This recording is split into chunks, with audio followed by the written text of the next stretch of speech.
আমি হয়তো ছোটোখাটো একজন ইউটিউবার, আমার কথা কেউ শুনবে না, কিন্তু তাও আমি বলছি যে আমি সর্বদা ফিলিস্তিনের পাশে আছি।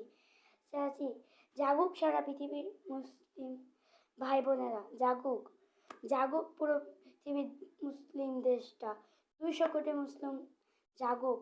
ফিলিস্তিনি শিশুরা কীভাবে হত্যা হচ্ছে আমরা শুধু সেটা দেখে যাচ্ছি, যাচ্ছি। আমরা যদি সবাই যদি একজোট করি, তাহলে ইসরায়েলের একটা টুকরাও থাকবে না। এর জন্য আমাদের সব মুসলিম ভাইদেরকে এক হয়ে ঠিক আল্লাহ তাআলা আমাদের উপর অনেক শক্তি দান করুক, এটা চাই। এটা হলে আমাদের অন্য মুসলিম ভাইরা, মানে ফিলিস্তিনির আমাদের মুসলিম ভাইরা, তারাও শান্তি পাবে এবং আল্লাহ তাআলার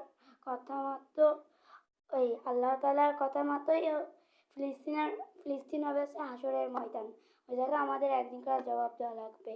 তার জন্য আমরা ফিলিস্তিনিদেরকে সাহায্য করব। আমরা সবাই যদি 1 টাকাও করে দিই, তাও কোটি কোটি টাকা উঠে যাবে। আমরা ফিলিস্তিনিদের সাহায্য করব ইনশাআল্লাহ গাইজ। আর আমরা সবাই সর্বদা একসাথে নামবো ইনশাআল্লাহ। এবং কি সবাই নেমেছে, সবাই মিছিল করছে, সবাই আন্দোলনে নেমেছে যে ফিলিস্তিনের ইসের জন্য আমরাও নামবো। আসসালামু আলাইকুম গাইস, আজকে এই পর্যন্তই।